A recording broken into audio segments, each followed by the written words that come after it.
Good evening, everybody. Hello and welcome, ladies and gentlemen, to the Canadian F1200 eSports Championship. It is the final round, and we are at that Canadian home circuit of. Oh, damn it, what's it called? It's called Motorsport, Zippy. That's it. Motorsport. I was trying to make sure I didn't get them mixed up. Toronto Motorsport Park and Canadian Tire Motorsport Park, ladies and gentlemen. Definitely had a little bit of a brain fart there. What a way to start a show here on a Friday night. But it's fair to say it's been a very busy week here on Pit Road Productions. And ladies and gentlemen, joining me in the booth today is going to be Richard Swindales. My name is, and I guess always has been, Daniel Zippy Salmon. But let's take a very quick look here at the championship points. Certainly, with it being the last round, there's still very much a lot in play. Rich, I understand you got the details. Yeah, in first place, it looks like he's got a lock, but he really doesn't, is Charles-Etienne Boucher. He's got a lead over Thor Tulo, but mathematically, Arjen Pagadella in third is still in it to win it. Realistically, though, Charles is basically not going to finish all three races, so that's unlikely, but there's still a chance. Fourth, we've got Ethan Orr, followed by Xavier Martin. Then we have Rob Wright, followed by Denny Barkhouse. In eighth, we've got Chris Marion. In ninth, we've got George Griffiths. In 10th, we have Stuart Ross, who we haven't seen for a bit. In 11th, Michael Lenters. 12th, Alex McLean. 13th, we've got Chuck Carvala. 14th, the race organizer, we've got Eugene Cartini. In 15th, we've got Ricardo Zelaya. In 16th, we've got Evan Bigger Jones. 17th, Brandon Hawken. 18th place on the season so far, David Babson.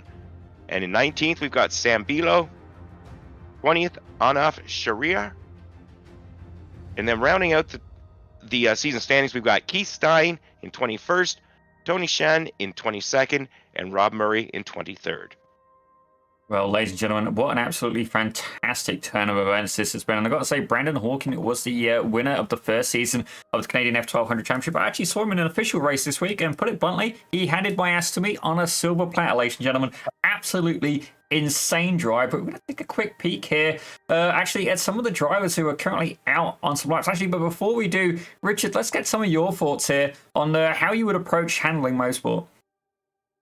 Well, Motorsport, we call it the home track because it's, outside of Circuit Gilles Villeneuve. I believe it's the only track in Canada on the iRacing circuit. So, Motorsport, the key here, I think, is on the opening lap, take it easy through turn 1 and 2 and 3. There's going to be a lot of off tracks on turn 2. I believe that's Quebec corner. If people try and push it too wide, it's once you get off onto that grass, which is now actually paved in real life, you're in trouble. So interesting, will be coming up into turn 4, leading into Moss Corner on turn 5. Moss Corner is always a little treacherous, especially on the first lap, and then we head down the Mario Andretti straightaway. So and they look for lots of passing opportunities at the end of that straight, good drafting opportunities, and then we lead into the S's before we come around the final corner and back onto the start-finish line. Yeah, definitely some very valid points there from Mr. Swindales. And I've got to admit, I think drafting is going to be the name of the game here, ladies and gentlemen. But speaking of drafting, let's take a look, actually, see if we've got any drivers who are currently out doing some qualifying. Let's see if we can get on board with Ethan Orr. We'll find out exactly where he is, ladies and gentlemen, as it looks like he's going down the Andretti straight. So we're going to keep a little bit of a TV cam on for a minute. And here you go, ladies and gentlemen. This is one of the things that we're on about. You can see there, he is leading that pack of cars, and it is indeed an open qualifying format. 15 minutes to go at it, as many laps as you can. And right now, leading that charge is going to be very problematic for him. He's currently sat on the top step of the podium, ladies and gentlemen. But for how long? It actually looks like Eugene Cartini getting in there, if I'm not mistaken. Yep, right behind him. He's going to get the draft, as is the number 12 car of Arjen Pagadella. Now, we did have the pleasure of seeing Arjen Pagadella in the BIS IndyCar Championship on Wednesday, for which he was an absolutely incredible drive, being able to move up 25 positions in one race, ladies and gentlemen. Absolutely insane. So I've got to be honest, he's probably going to be one of the big contenders they're going to be keeping an eye on tonight. Yeah, Arjen's sitting third overall in the championship, and I raced against him on Wednesday night, and yeah, he blew by me like I was standing still. But here we sit on board, and we're watching. It's key to stay in the draft here, Zippy. The only way you're going to get pole position is by staying in the draft, which we see George Griffiths moved up to number 1 position so far. We got this group of 4 cars. A nice little move here going around the outside, trying to catch up to the draft of the drivers ahead of them. you got to stay in this draft. You got to keep it clean. And coming up into Moss Corner, you got the inside line, but it makes it a little tight trying to make this off camber elevation change double apex here. Well, honestly, I think he's been in the right place at the right time because he's managed to slingshot himself past Eugene Cartini. And not only that, he's going to have a wicked draft with 2 cars ahead of him. It's going to be like a double slingshot effect, ladies and gentlemen. But is he going to be able to get by? Is he going to slow him down in the last couple of laps? They're going to stay on board with him to the end of this lap. Give you guys a little bit of a walkthrough here as they're approaching the halfway point very shortly in qualifying. And you got to also remember, you know, he wants to get the draft of the car ahead, but he doesn't want to enable the people behind either. It's going to be one of those, honestly, if you can get in a fast lap, I would probably just park the thing afterwards just to try to stop, you know, any of my competitors gaining that similar advantage. It very much is the game of cat and mouse, fox and hare, ladies and gentlemen, or I guess fox and chicken. You take your pick, ladies and gentlemen. I guess KFC is on the mind right now, getting a lovely clean run. I have a feeling this may slingshot him to the top. We're going to have a quick look, ladies and gentlemen, and right now, that's put him in P3. Yeah, I think he was a little compromised on 1 or 2 of those corners with the other traffic he was battling. But as we watch now, I believe he's following Rob Wright, and he's too close to, I think, Rob right now in order to make any gains unless he gets by him early on down the Andretti straightaway because, yeah, they're getting real close, and it's hard to make a fast lap when you're that close to somebody. Yeah, certainly you want to have just the right amount of space available for you so you can try and get that draft. If you have a look from an aerial view, that's a good buffer there, and I think definitely it's one of these vehicles where you've really got to play tactically. Don't get me wrong, you can beat this thing within an inch of its life. Certainly Eugene Cartini knows how to do that in the real life world, but you got to wonder, you know, what kind of space do you need to leave? You can see Cartini's back there. I'm not sure who's behind him at that point. Let's have a quick look there. Try and get a good view, ladies and gentlemen, and see exactly who's going to get the slipstream behind him. Yeah, so Michael Lenters following up there, is that, I believe, Zippy? Yes, sir. The number 5 car, Michael Lenters. Now, he is definitely lifted off on purpose. Look, trying to stay in that draft. Maybe not give himself too much space. I'd say the gap, about a second is what you want to aim for. But right now, actually, the battle between 3rd and 4th is just 1/100th of a second, ladies and gentlemen, between Etienne Boucher and Pagadala. As you can see there, Lenters making a move up on the inside. You know, it really is a game of cat and mouse, ladies and gentlemen. And honestly, Lenters currently resting in P8. He's got a lot to fight for. We've got a slow car there on the inside. Not sure who that is. I believe it is Chris Marion. Interesting technique indeed. Yeah, I think he's just getting out of the way and setting himself up for maybe another, not this lap, but the following lap to get a good time in. Well, this is going to be one of the drivers to keep an eye on, ladies and gentlemen. In theory, they've got it in the bag. All they have to do is finish the race, potentially. Certainly, myself and Matt not going to be relying on that. But Etienne Boucher, with that lead pretty much in the bag, he's going to be looking to try and help his teammates, George Griffiths. Now, Griffiths we've seen over in other series on Pit Road Production. Certainly the BIS Radical Canada Cup we've seen in the BIS IndyCar Championship as well. He's been an absolute weapon. Certainly had a little bit of good luck actually on Wednesday, I believe. Managed to take a race win, if I'm not mistaken there, Richard. Certainly you were in that race as well. Definitely didn't do quite as well as he did, despite that fantastic Pit Road Productions livery. But certainly Etienne Boucher is going to be looking to assist his teammate any way he can. Yeah, we spoke to Charles Etienne Boucher and I believe George Griffiths after last race, and they were definitely working together. And with Charles having this pretty much sewn up, I'd expect them to work together some more. Maybe George get one of the victories here tonight if they have a clean race. Well, I think that's exactly what's happening right now. Etienne Boucher is currently resting in 3rd, and his teammate, Charles Etienne Boucher, is currently pulling him along. As you see a bit of smoke in the background, Xavier Martin, he's getting caught up in that. Again, I'm probably going to make a complete pigs here of the name, but one driver who is missing this weekend is Fortulo. Certainly, I was really hoping to see him back. He's definitely not had the best of luck in this series, despite having real-world Formula Vee experience and incredibly talented. Certainly, we've seen him over in another iRacing series where the guy is an absolute machine. Pretty much does not always win, but certainly he's on the top step, if not the top 3 steps, ladies and gentlemen, on a weekly basis in the Formula Vee, and for very good reason. I'm very disappointed to say that he can't make it here, but his excuse for not being here, very valid. I'm not entirely sure if I can say on air what he's up to, but let's just say he is dealing with some of the pinnacles of motorsport right now. Yeah, Thor certainly had pace all season long, and he should have been battling with Charles Etienne Boucher. But Well, unfortunately, he had some bad luck in some incidents involving other drivers, not necessarily his fault. As we switch to Richard Zelaya there, as he's taken a little bit of a scenic route, manages to keep hold of it, keep it off the wall.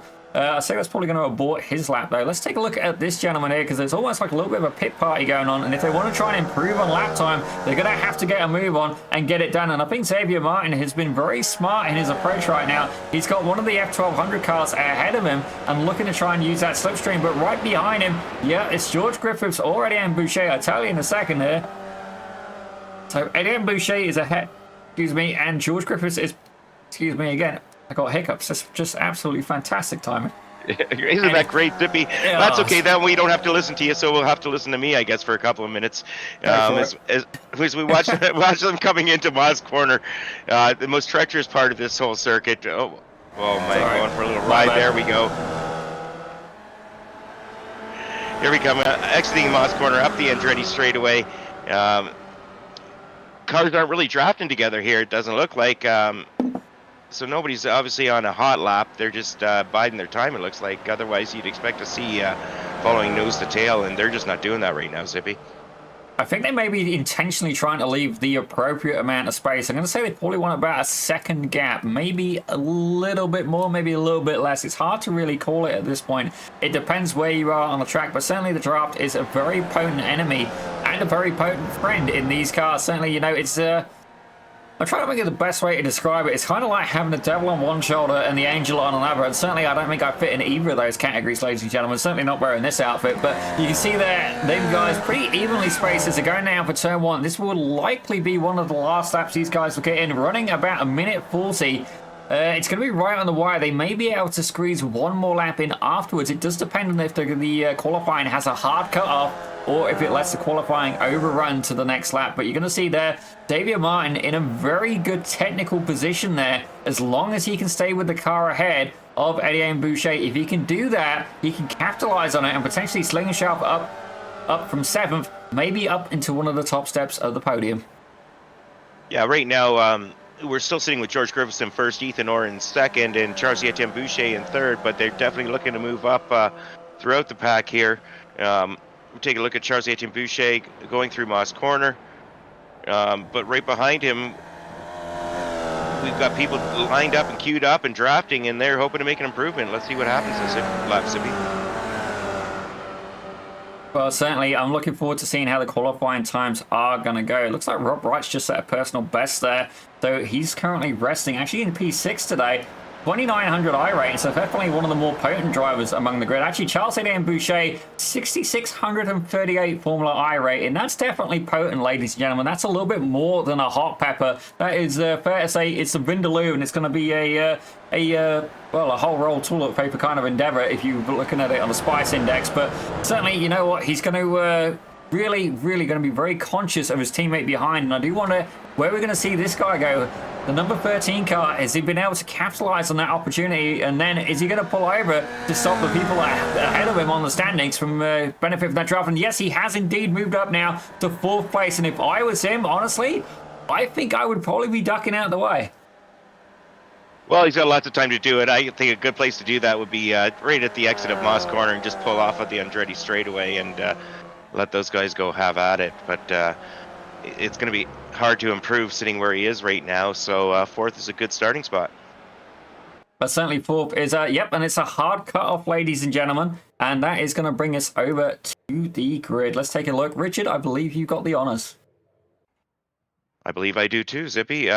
Starting on pole, George Griffiths. Let's see what George got tonight. Second, we got Ethan Orr. In third, our points leader, and well, he's in it to win it. It's his to lose. It's Charles Etienne Boucher. Fourth, we've got Xavier Martin. In fifth, Ariam Pagadella. In sixth, Ricardo Zelaya. Seventh, we've got Rob Wright, followed by Michael Lenters. In ninth, we've got Eugene Gartini. And rounding out the field tonight in 10th, we've got Chris Marion. Well, there you go, ladies and gentlemen. That indeed is the top 10 grid, and indeed the whole field today. Certainly, we're going to be missing 4-2. It would have been a very potent driver to have on this grid, but it's going to be a short warm-up lap for these guys, and I'm definitely looking forward to the action. Certainly, we've seen some incredible battles so far in the F1200 Championship. Yeah, and I love this short pace lap here, Zippy. It certainly saves some time, lets the drivers get going. Um, less time for people to make mistakes on the pace lap and think about it. It's like, let's go, go, go, go. Oh, absolutely. And I got to admit, I am multitasking right now, helping over one of my friends at the Almeida Racing Academy, ladies and gentlemen. So certainly, if you're looking for some coaching, by all means, check them out. And if you're looking for a coach, definitely check out Connor Bell as well. He's a real-life racing driver. He's going to be getting involved in the Canadian NASCAR Championship, I believe. He's just picked up a new motor, and I've got to say, that thing is an absolute beast. But certainly, you know what? If you do need some coaching, if that's something you want to look at, or indeed you're a little bit better going off some course material, check out the Motor Racing Checklist. And to find that, just go to almeidaacademy.com, I believe, if not spell it out, almeida.com. Shameless plug, ladies and gentlemen, but they are actually our show for tomorrow. We'll be seeing the students kick off, but right now it is the final round of the Canadian F1200 Championship. Certainly, Etienne Boucher, he's in a very strong spot. His teammate George Griffiths got the pole this time round, but certainly we'll see with these Formula V's, the draft is absolutely incredible, and I'm certainly expecting them to see certainly 2 wide, 3 wide, potentially even a 4 wide on occasion. Yeah, we've got a small field here, but it's been shown all season long to be these guys battle hard, they battle tight. The cars are great at wheel-to-wheel close racing, and the draft certainly helps achieve those goals. So I'm looking forward to seeing what happens tonight amongst our top 6 or 7, and hopefully we get some good pack racing going. Well, I'm definitely hoping for it, ladies and gentlemen, as it's going to be an absolute battle. And despite there being only 10 cars, that field does actually look quite heavily populated, ladies and gentlemen. And I've got to say, some of them cars really need to get bunched back up a little bit there. Certainly, you're not going to want to be losing that draft. You're going to want to be very much staying with that, ladies and gentlemen. And you know what? I think if it was me, last round, I would be trying to keep it as clean as possible in the first race, because they do have that invert grid to think about as well. Yeah, the invert grid definitely makes you think about things and gives them second thought. Here we come, taking the green flag, and everybody's lined up and getting ready to go. And away we're off and going, Zippy. Well, you can already see these guys are fighting for it. And there you go. That's 3 wide on 2 rows, ladies and gentlemen. And almost 4 wide for a second there. Able to keep it clean. I thought it was going to end up much, much more chaotic for a second there. But look, right ahead, it's Griffiths leading the pack with Etienne Boucher in second place, ladies and gentlemen. Ethan Orr is currently in third, with Xavier Martin closing up in 4th. Yeah, Charles Etienne Boucher did a great job, got around, got right behind his teammate there, and now it's just a matter of the other guys, they know they're going to work together. Whoa, going way wide, off onto the grass, we had a little collision, oh no! Well, that was Eugene Cartini and Chris Marion, ladies and gentlemen, very much getting into the stick of things there. Let's take a quick look at that replay and see exactly what happened. This is the view from Chris Marion, ladies and gentlemen. You see there on the outside, and that is Eugene Cartini, and I think, yeah, he just caught the grass, and that's gotta hurt. Yeah, the back left wheel looks like it just got off up onto the curb and in the grass just a little bit, and that was enough to send him wide. Broke the back end loose, turned him right, and yeah, poor Chris, he had nowhere to go. Definitely unfortunate. Very much a racing incident, but I believe something has happened with Ethan Orr as well. Let's take a quick look and see what happened here. And they're going through Moss Corner, and you see, oh my gosh! Well, he got punted and airborne. That, yeah, we'll take another look at that. That definitely hurt. Right rear wheel. That is definitely not good news there for Ethan Orr. Definitely not what he had in mind, and it's very much going to have a huge effect on his race, ladies and gentlemen. But right now, as we have a look through the field, Ian Pagadala currently up 1 position. Actually, any driver who's gained right now is up 1 position. And I believe that Ethan Orr... Can you confirm this on your end, Richard? Well, I got a feeling that Ethan Orr, Eugene Cartini, and Chris Marion, I believe they've exited the session. I'm not sure if they've exited, but they're definitely not sitting... they're not on the racetrack, yeah. Okay. So I believe they're all in the pits, just waiting until the second race, because at this stage, there's not much to battle for. Here we go. We've got Arian Pagadella following Xavier Martin. These guys got to work together, though. The teammates of George Griffiths and Charles Etienne Boucher are just gapping them. So rather than race hard, I'd like to see these guys try and work together, try and close that gap up, because George and Charles are on a game plan, and they're going to run away with it unless these guys start going together. So a little close racing, nice and clean though, unlike the last lap. Nice to see. Yeah, that was Richard Zelaya putting in a little bit of a nose there. And you're right, Griffiths and Boucher are pretty much getting the perfect combination. And we know that Eddie Boucher is not going to be looking to fight. He's pretty much got it in the bag. So Griffiths is going to be able to ride his teammate, for lack of better words, ladies and gentlemen, and to try and secure a victory. I can hear you grinning from here, Richard. As you can see there, further back, the real battle is indeed for third and fourth. But you see those two guys, they're almost like the bobsled team. I'm thinking of Cool Runnings right now, but further back, it's a little bit more busy. Someone's gone off. I'm not sure. That might have been Michael Lenters, ladies and gentlemen. Yep, Michael Lenters taking a little bit of a scenic route. That may indeed give him a slowdown, pushes him to the back of the pack as Ethan Orr has indeed returned to the track. It's good to see him back out, but right now, Ian Pagadala, he's going hard at it side by side with Richard Zelaya. Wow, these guys are battling hard through turn one. A very tough passing position, and and we got two guys exiting the pits now, so we're going to have a mishmash of traffic here to deal with, Zippy. Looks like everybody's getting through clean so far, and nice job, guys. Everybody keeping it clean on the very tough second corner, Quebec corner, I believe. Well, definitely, I completely understand wanting to come out with the hot traffic as well, but certainly if you are a lapped car, we've already seen that be a pretty hot topic this week, ladies and gentlemen.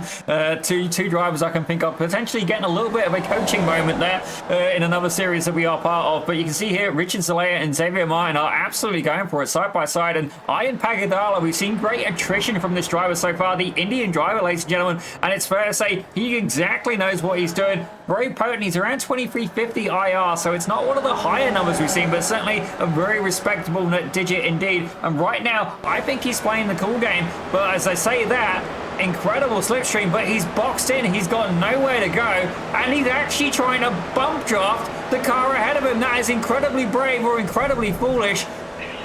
I don't know if I'd be doing that. No, that was, I would lean a little more on the foolish side. I think he just got a little closer than he meant to. I don't think he was trying to bump draft because somebody did that to him earlier in the season and it didn't work out so well for him. Yeah, that definitely, I've got experience in the Formula V's, and I would very much strongly suggest you do not try that technique. Don't get me wrong, I love a good bump drop, but with these, it's kind of like, I guess it's trying to balance a 17-inch wheel on a needle, ladies and gentlemen. I think that's probably the worst acronym I can give you, or worst metaphor even. Let's see, I can keep getting this wrong, ladies and gentlemen. There you go. That's one of the reasons you guys watch me commentate. But certainly you can see here, it could be the racing action as well. Certainly that's being delivered right now as Richard Zelaya and Xavier Martin are still going at it for P3. Yeah, they're having a great battle here, and we got a nice pack of 5 cars in this 10-car field. Nice and close together, coming around. They're on the big sweep-in right-hander. Everybody's holding position, though, so far, and everything looks clean. Man, this is great racing here, Zippy. This is what we love to see. This is why we like watching this series. Nice, close, tight racing. Great for drafting. Here we come down into Moss Corner. Let's see if everybody stays in line or everybody's trying to make a move. Like, big dive. Wow, what a move, and up the inside. And is he going to hold the position? This is just a matter of exit speed. And it looks like no, although it looked great on entry, it didn't pay off on exit. I gotta say, that was an absolutely massive set of stones there from Ian Pagadala, but it really has come back and bitten him right now. Right in the plums, ironically, as Rob Wright was able to sneak by, and I got a feeling Michael Lenters, he's not quite close enough to capitalize on that. He's about 1.3 seconds back, but that is really gonna shook up the field as these guys are getting even more close together. You can see there, 2 sets of 2, ladies and gentlemen. I say that, it's now a set of 3, and they're gonna go 3 wide. I don't know how well this is gonna end, but Rob Wright has been able to snake his way up to the front of that pack, ladies and gentlemen, and is currently up 4 positions from where he started. Xavier Martin is currently in the middle of that pack with Ricardo Zelaya right in the middle. Wow, what a fabulous drive by Rob Wright, and man, he's sitting there up in 3rd. He's in a podium position, and there's 4 other guys right behind him who want that podium, and they're coming hard. Zippy, we got Ricardo Zelaya, he's coming up the inside here. We got somebody coming up the outside. Oh my goodness gracious, you can't go 3 wide through turn 3 here. Well, challenge accepted. The challenge succeeded. There goes Xavier Martin. He has gone into the wall, ladies and gentlemen. Definitely got a little bit of a tank slapper going, but he's going to keep the car going, at least for now. And I've got to say as well, Chris Marion is on the same lap, but I do believe that's some pretty heavy damage potentially there. He might have gotten away with that. Unbelievably, he may have got away with that. he may have just hit just the right way where nothing actually got too damaged to continue on, but now he's out of draft range, and that's going to hurt his chances. He's basically out for a podium at this stage now. Well, he definitely is. He's going to pay for that mistake, and certainly with the invert grid as well. That might be the redeeming feature he needs. Certainly, Griffiths and Etienne Boucher will not get such luxury. They're still out at the front of the pack, and you can see that. Oh my gosh, is he doing what I think he's doing? That looks like a centipede there, Zippy. My goodness, look at these guys. I think they were inside each other. That was just craziness. I mean, I understand them wanting to get the draft and pull away from the pack, but with a 6-second lead over third place, it's almost bordering on unnecessary risk, I think, Zippy.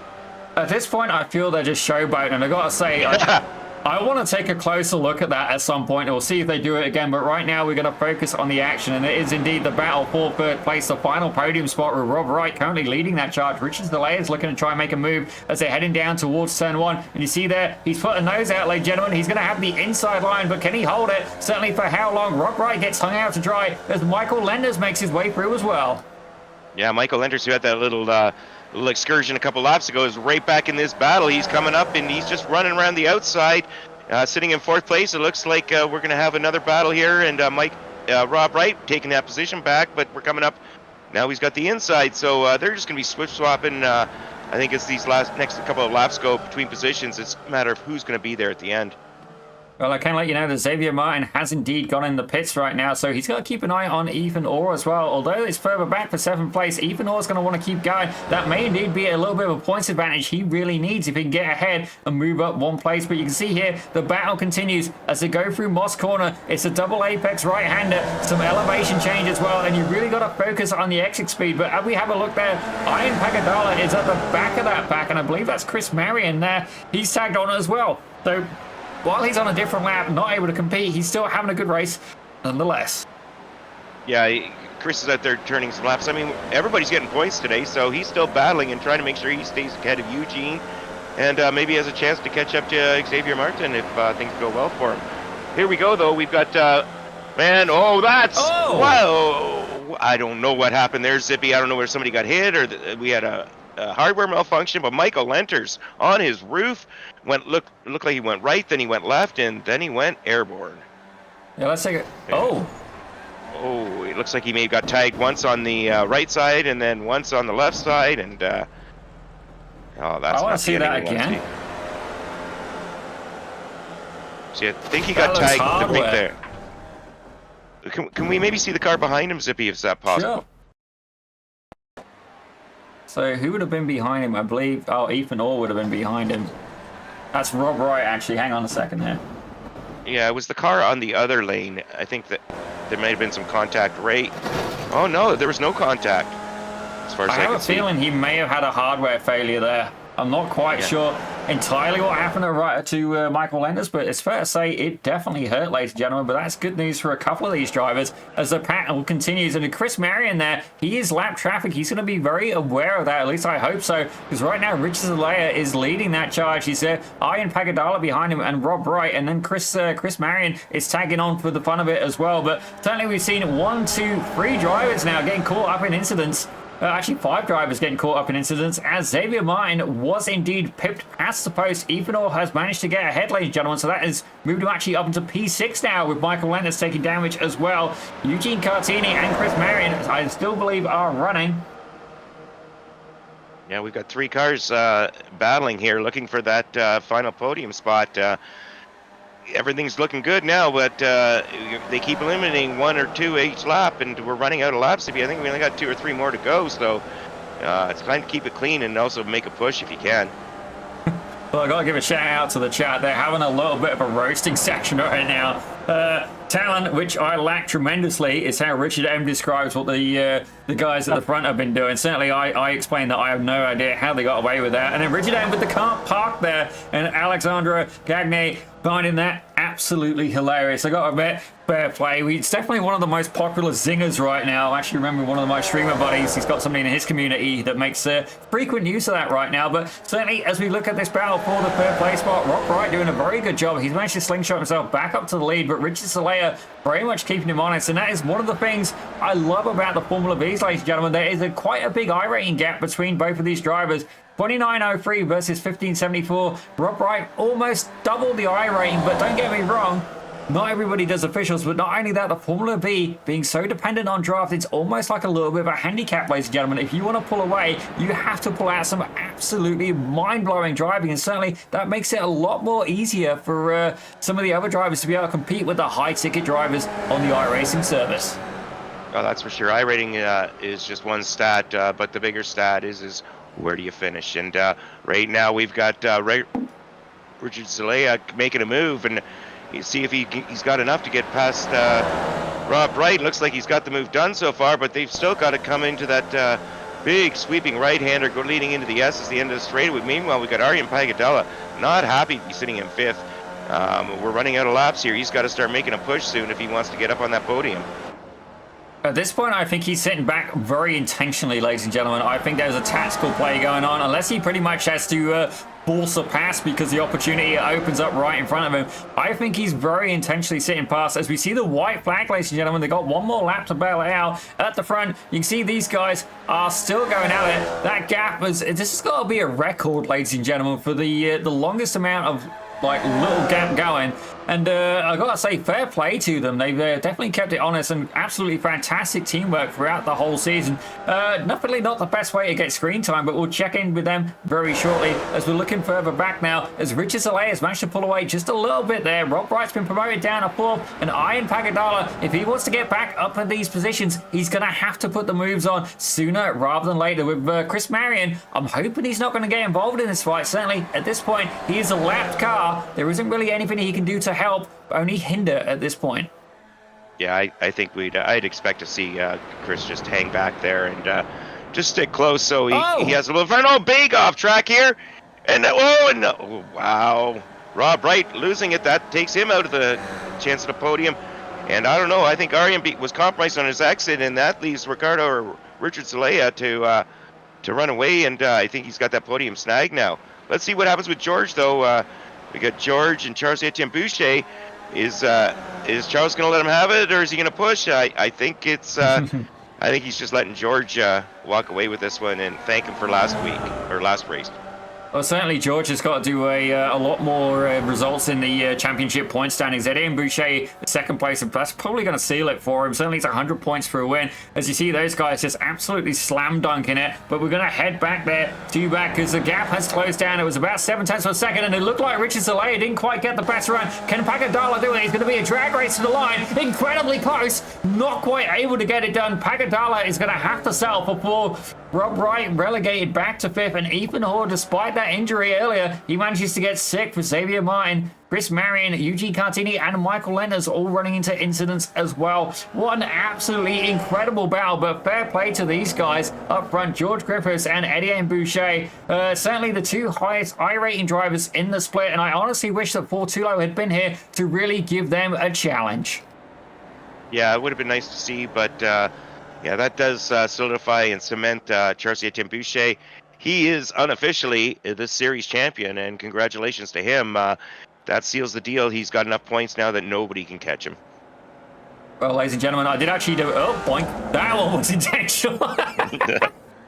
You know what that was? That was kind of like when you go up to the ball and you just give it a little bit of a spank on the ass, just because, you know, why not? Let's play with fire, ladies and gentlemen. Definitely something that we're very familiar with doing here at Pit Road Productions. But let's take a quick look here. Do we actually have the race results come in? I believe we do. Let's take a quick look at the official results as far as we can tell. We see George Griffiths was able to get the win. Charles-Etienne Boucher, the pair of them absolutely slingshotting it ahead. There we go as it comes back. Richard Zelaya was able to get third, and look how close that gap was, ladies and gentlemen. Just 6/100ths of a second. And if you go down even further, 67 thousandths of a second. How incredibly close is that between Zelaya and Pagadella? Rob Wright, with that unfortunate little bit of an excursion error at Moss Corner, sends him back to 5th. Ethan Hoare in 6th. Xavier Martin in 7th, with Chris Marion in 8th. Eugene Cartini in 9th. And Michael Lenners taking 10th. Yeah, we had a few incidents. I think we basically had half the field involved in incidents that round, Zippy. So we're hoping for a little bit cleaner round in race 2. Which is going to get underway pretty shortly, actually. Don't take too long of a break here in the F1200 series. Just long enough for us to read the results and get the cars back on the grid, and they're ready to go again as we see them starting to line up right halfway down the Andretti straightaway. Just agreeing with Richard M in the chat right now. STK can be a finicky piece of software in it, and I'm like, yep, it has its moments, ladies and gentlemen. Certainly, I haven't used a couple of different ones. It's the one I generally prefer. Just a little bit off topic here, what we got to say, but I got to admit, it's got its quirks. We'll put it like that. But certainly, just like you, Zippy, just like you. Very much like me. As I'm hoping to see some better results. But one thing I did notice, Michael Lentners has not taken to the grid, ladies and gentlemen. Richie, you can check on your end if he's still in there. But certainly, that's definitely not going to get many points if he does not take to the grid. Yeah, that's rather unfortunate.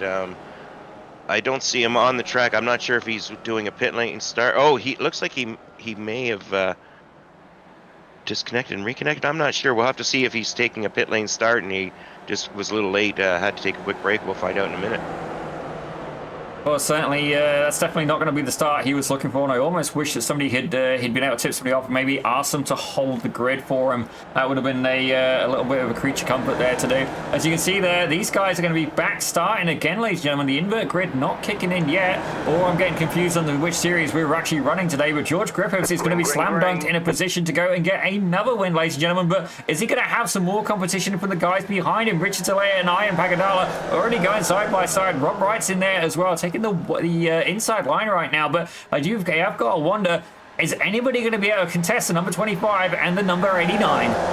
Yeah, the key is not to let them get away like they did last race. They got to keep in the draft on the first lap, because once they're gone, and it looks like everybody's through cleanly so far, and Aryan Pagadella is right up there and maintaining the draft position. Zelaya is also there, so it looks like they're not letting them run away, and that's good news for everybody else. What? Oh no! Chris Marion is having an awful night. Definitely not the moment he was looking for, but Rob Wright is going to be looking to try and capitalize on that, and Eugene Cantini, actually, he's up one spot right now, so certainly, it may indeed be somebody to play with, but a very quick check-in, Michael Lentners, I thought he'd join the grid then, sadly not, but you can see there, Ian Pagadala has been able to insert himself between the two F1200 drivers of George Griffiths and Etienne Boucher. Yeah, Pagadella is not afraid to race and race hard. He's been consistently up near the leaders all season long, and nice to see. Oh my goodness, they're so tight. There's no space in between any of them. Well, they boxed him in, but that's not necessarily a bad place to be. We're only on lap one. As long as there's no contact, you're sitting there in a good position. You're in draft. That's where you need to be. But at the same time, Ricardo Zelaya right there as well. Oh, a little bit of a correction there from Pagadala, and I gotta be honest, then when they boxed him in, that is honestly, it's 100% legal, and I gotta say, it's a very, very smart tactic as well. As Rob Wright, something has come up with him. We're going to take a quick look at that in a moment. As you see there, Etienne Boucher sliding it on the inside, getting incredibly close to Pagadala.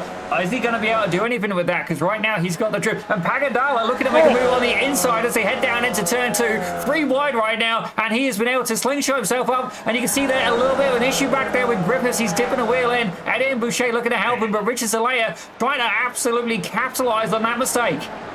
Yeah, we have yet to see anybody be able to make it 3 wide cleanly, and we didn't see it there. And wow, great move by Aryan. It really cost the George and Charles.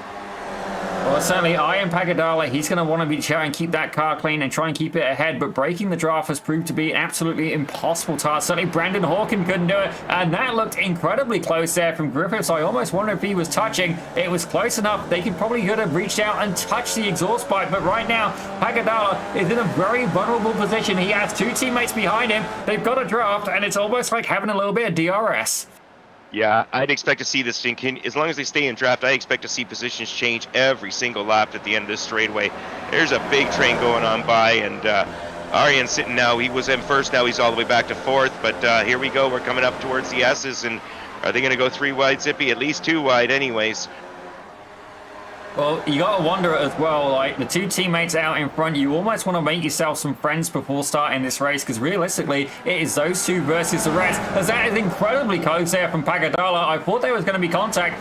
George Griffiths has managed to get to their head, and I do wonder, is Etienne Boucher going to just keep parking it on the apex in an attempt to slow it down? Don't get me wrong, you know, you could argue it, but I don't know really how I would want to interpret it. Certainly, you see George Griffiths there on the inside, and it looked like Eddie and Boucher getting a little bit of a nudge there. Pagadala is not interested in being sandbagged, and he very much wants to go, applying the pressure there. Richard Zelaya looking to try and get in on the action as well, as is Ethan Orr, currently resting in 5th place. Yeah, I can understand the frustration these three guys sitting behind these teammates are feeling, and they're really trying to push it, trying to force them into a mistake and get ahead. Ethan Orr, nice to see him battling right back. He's right in the middle of this pack. We've got 5 cars, 1, 2, 3, 4, 5, all nose to tail, side by side. We're coming down into Moss Corner. This is anybody's, Zippy. This is exciting stuff. Well, it looks like they're going to try and send it free wide into Moss Corner. Pagadala on the inside. I don't know if it's going to be the best run for him, but certainly he's definitely applying plenty of pressure. Now, is this going to be the opportunity Richard Zelaya has been looking for? He got a good exit out of Moss Corner. Can he capitalize as they go down the Andretti straight? You can see there he's getting a wicked draft, looking to make a move. As soon as you pull out of the draft, though, you can see the car physically slows down. You've got to stay with them until the very last minute, and you almost need a friend. As that looked like a little bit of contact there, and once again, the two drivers have boxed in Ian Pagadala. Wow, this is only the 3rd lap. I believe they're going to go 9 tonight. And if every lap's like this, I can't believe they've all kept it together so far. You got to wonder, like, at this point, you really do need to have a friend in the car around you. It's almost like NASCAR-style technique, ladies and gentlemen, as Ian Pagadala is going to be on the inside. And look like Ethan Orr is making a move. And something's happened with Eddie and Boucher. I don't know what, but he's just disappeared a second. Yeah, it looks like he had a connection issue and has dropped off the face of the earth. Here he's back. I don't know what happened there, Zippy. I got nothing on my end, and wow. Let's see if we get a replay of it a second. I think he just dropped his connection. Let me just double check on my end here, Zippy. Yeah, no, that's earlier. That is. Well, some very interesting things indeed, but thankfully no one else was able to get caught up in that. But that does mean that this driver, George Griffiths, is going to have to work even harder to maintain onto that top spot. Ian Pagadala very much in the fight, as is Ethan Orr and Richard Zelaya. A little bit further back, you got Xavier Martin. Now, he has been a pretty clean driver for the most part, but not quite had the same kind of pace. A little bit of bad luck as well. And both himself, Eddie Boucher, Cartini, Rob Wright, they are all out alone. Chris Marion, Michael Lenders again still not in the session, so it really is going to be a battle for the top 4, ladies and gentlemen. And you can see there Griffiths looking to try and cover off the inside. It's almost like he's weaving there. We'll keep an eye on that. Certainly not quite sure how to interpret weaving. And there we go. Watch closely. It looks like Pagadala is actually trying to bump draft Griffiths away from the rest of the pack, but it's not going to work as Ethan Orr is going to pass on the outside, ladies and gentlemen. Yeah, I think he was just trying to stay there and maintain the draft and hold the other guys up. But here we come up 3 wide, entering the S's. This is crazy, Zippy. Oh my goodness, so far so clean. And wow, oh, my goodness, Ethan Orr up to 2nd, but he may lose it here. We got Ricardo Zelaya trying to close in and right in. We got 2 wide going into turn 1, and Ricardo Zelaya sitting in 3rd, just ready to pounce. My goodness. Well, I thought there was going to be contact there. Fair play to these drivers. The spatial awareness in these cars has been fantastic. And I got to admit as well, as it looks like they're going to go for it again, ladies and gentlemen. 3 wide around turn 1. They're certainly going to apply the pressure. I think Zelaya is going to be a little bit far wide out. And you can see Pagadala comes up on the inside, the outside line. Obviously not beneficial in that corner, but maybe a little bit of technique there. Maybe Zelaya deciding that they do not want to be at the front at this point. Maybe they want to sit back in the pack of 4 and see if they can get a slingshot in the end. Certainly a draft from 1 car is potent, but 2, if not 3, even more powerful. Wow, this is fabulous. I mean, it's only a 10-car field, Zippy, but they could have had 100 cars and it wouldn't have been any more exciting than this. This is great racing. Ian Pagadala sitting there. He's still sitting in 3rd place. Top 4 drivers, nose to tail. Let's see what happens at the end of this straightaway. I'd expect to have some more side-by-side racing entering the S's. Very much so, ladies and gentlemen. Absolutely. It would have been great to see an even bigger field, ladies and gentlemen. Certainly, if this comes back next year, I'm certainly hoping so. We're going to have to make sure that you get a little bit more entries involved into this kind of quality action. Certainly, it's been very clean for the most part as well. Certainly, I've not had any... certainly not any really questionable incidents, I would say, as it looks like they're 3 wide. Are they going to go 4, ladies and gentlemen? And you see there's Zelaya. He's currently side by side. Pagadala hanging back right now, but Ethan Orr is the one currently leading the charge with Griffiths in 2nd, Zelaya in 3rd, and Pagadala in 4th. Wow, this is just great. Nice to see Ethan Orr after the last race. He's having himself a good one here. George is kind of, well, now he knows how it's like racing if you're one of the other guys and don't have a teammate with you. He's having to work for every single foot of real estate out there, and he's having to work hard because nobody's giving him a break. They're sick of the team. They're ready to go. They want to win. Here we go, pulling out. George trying to go around the outside, but it's hard to stick it around the outside, Zippy. We've yet to see it done today, and but it gives him the inside coming up into the next corner, but he just doesn't have the space right now. See a little bit of a correction there from Richard Zelaya. Certainly he's pushing that V within an inch of its life, and I think Ian Pagadala has been able to capitalize on that. Not quite got the position there yet. He's about 15 hundredths of a second behind him, but he definitely got a little bit more of a run. They've got to make sure that they focus and stay together. If they start battling for third position, that's going to cost them the chance at the top spot of the podium. But you can see there, George Griffiths is back in the lead. Ethan Orr in second. Ricardo Zelaya, the honey badger himself, is in third. Ian Pagadala currently in fourth. Oh, wow. Here we go. George is he's trying to avoid having those guys draft him. This time he went up the far left side. Meanwhile, they're going to go. We got 2 wide. We got almost 3 wide, I thought, Zippy, but they're drafting hard, and we're going to see what happens in the S's here.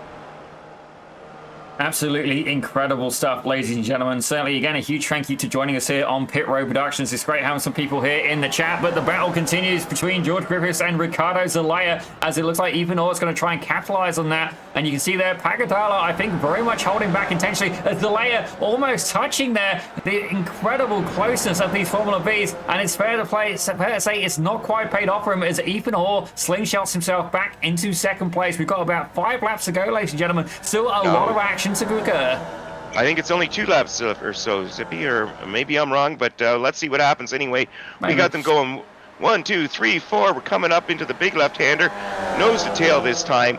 Nobody's going too wide. They've learned better from the last few laps where that didn't work out so well. Well, certainly, if I look behind him, Xavier Martin, he's about 2.6 seconds back, so don't get me wrong, I don't think they want him to enter the mix.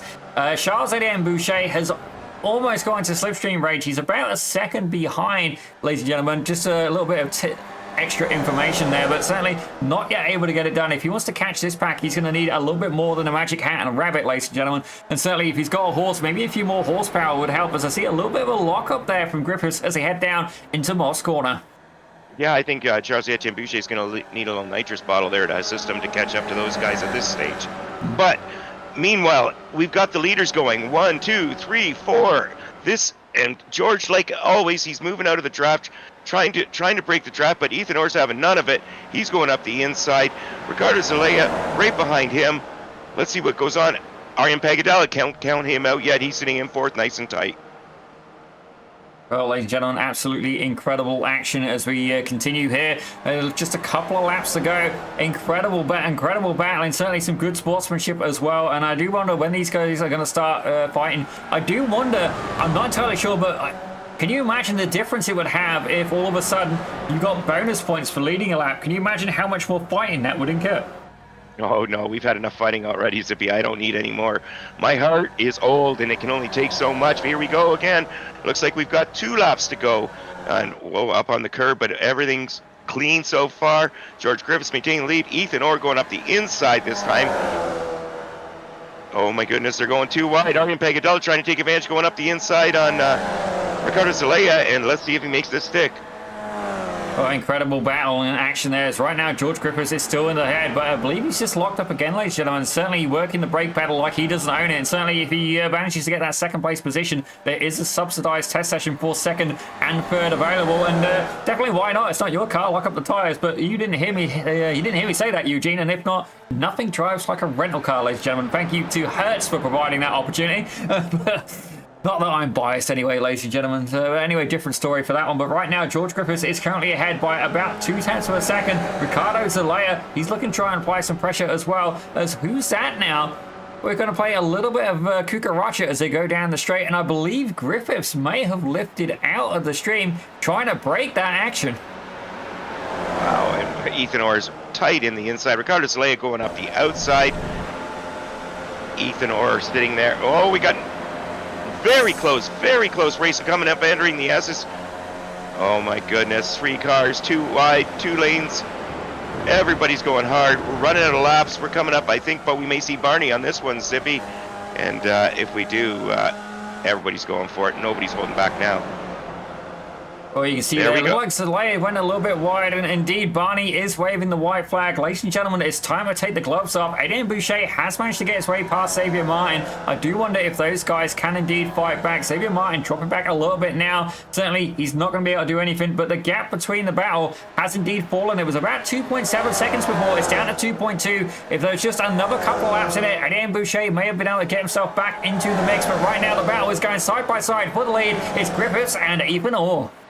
Yeah, Griffiths has done a magnificent job of holding off these guys after losing his teammate, and they're still nose to tail. The third and fourth have dropped back a little bit, but I'd expect them to close up and as we go down the Andretti straightaway. Meanwhile, we're about to enter Moss Corner. Griffiths doing a great job holding off Ethan Orr. Is Ethan Orr going to try and send it up the inside here? Is he going to be content to wait out the draft and try and make a move at the end of the straightaway?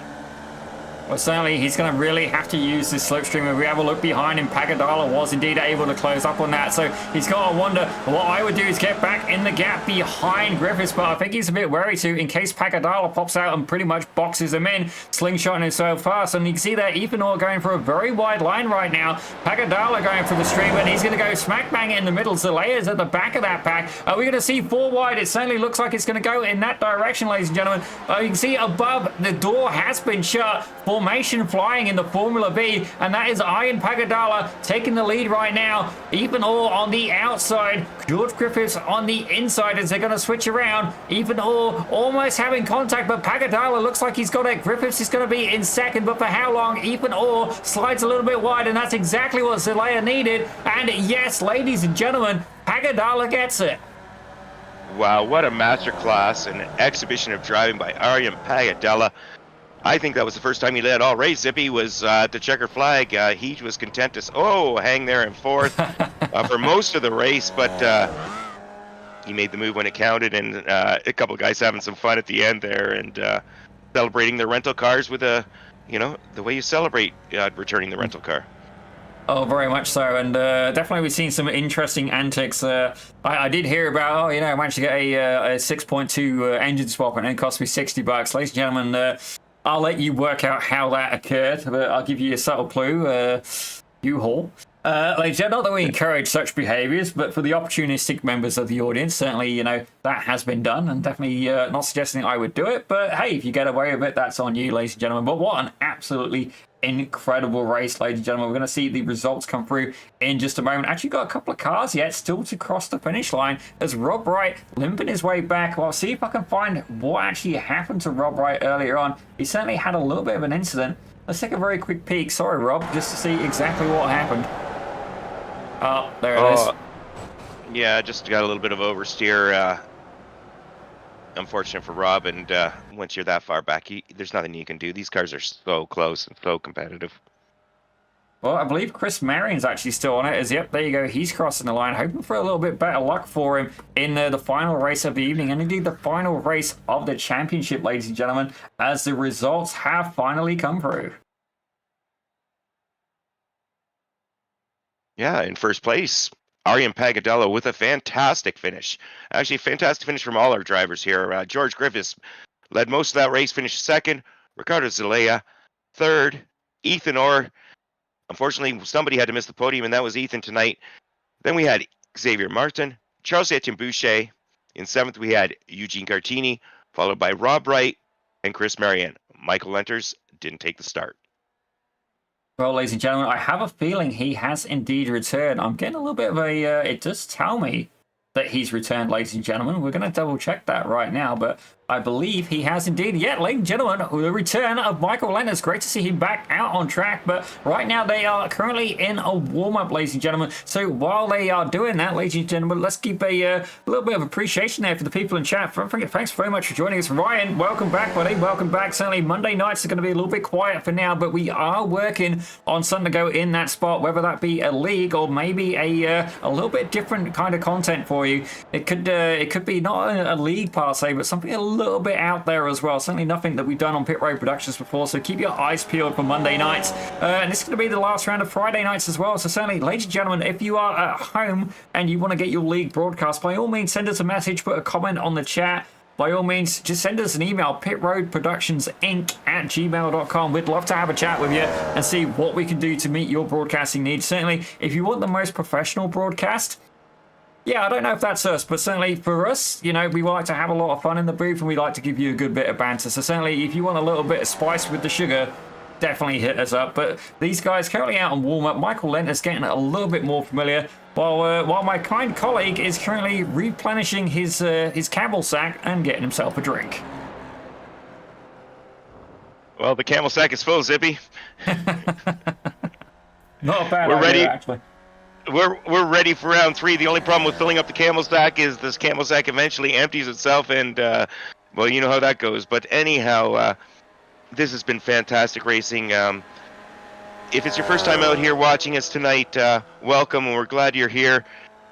These Formula 1200s, they put on a great show all season long.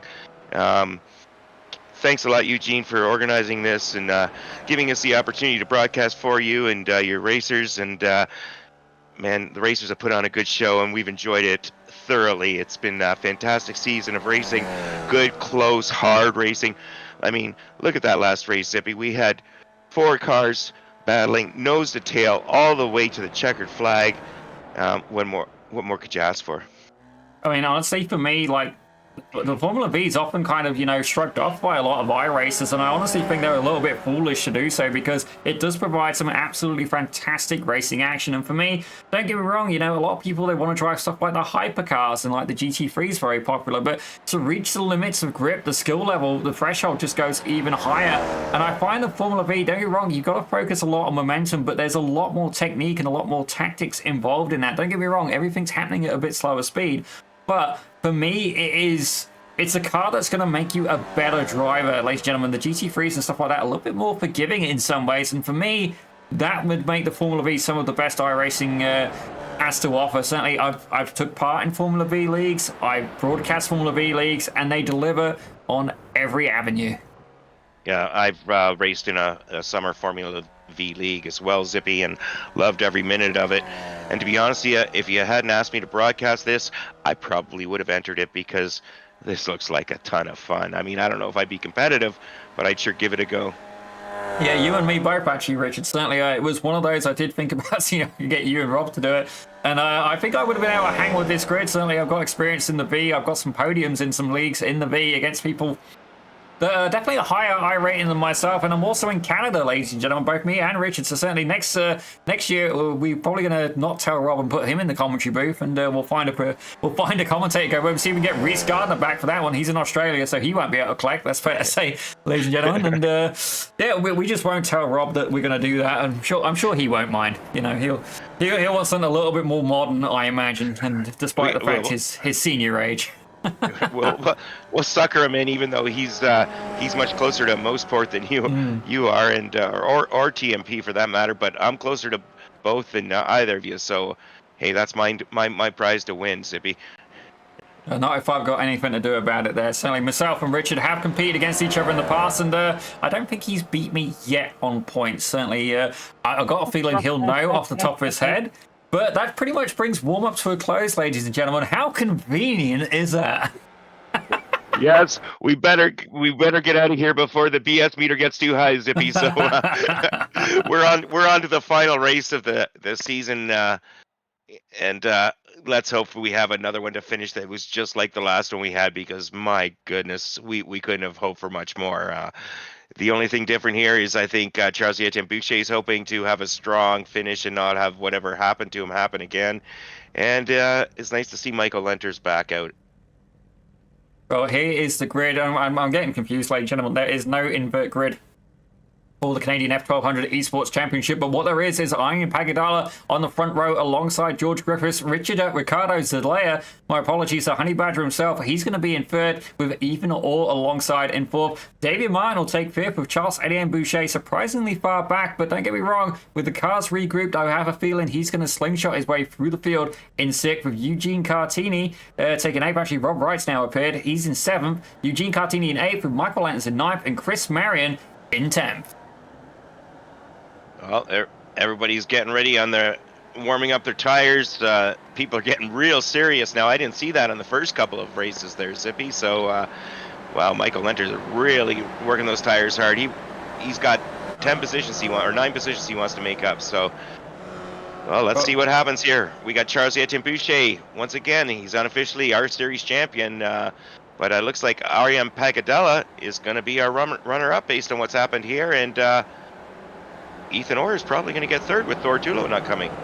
Yeah, this is just, ladies and gentlemen at home, I see Ryan asking what the standings look like. This is before the start of the evening. Keep in mind, we do not have live points updates, certainly in case any penalties and stuff are to occur. But there's a little bit of an idea for you. But we're going to put that back away, ladies and gentlemen. As we can see, Ian Pagadala, he's going to be starting the final race of the Canadian F1200 Championship 2025. It's going to be an absolute belter as the flag goes green and go, baby, go.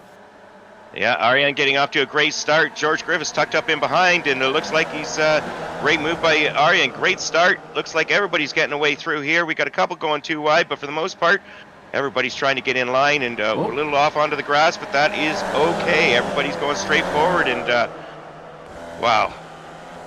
Well, ladies and gentlemen, that was Rob Wright taking a little bit of a sin group through the grass. Michael Lennox looking to try and capitalize on that, but not quite able to get it done. And he's got Chris Marion fighting behind him. As I see a little bit of smoke. Oh, sorry, it's not smoke. Ladies and gentlemen, I'm forgetting this unburnt fuel. When you downshift in these cars, they do actually dump the fuel in the exhaust with all that environmental goodness. But don't get me wrong, the engine is from a Volkswagen Beetle. But I've got a feeling Ian Pagadala, he is getting absolutely bounced right now as the two Canadian F1200 drivers are looking to try and capitalize on that. I say that's their team, ladies and gentlemen. Certainly neither of them are, I don't believe, are real world FB drivers. Actually, Etienne Boucher, I believe, has real world experience, but right now he's up 3 positions, and himself and Griffiths are there already applying the pressure to the Indian driver in the number 12.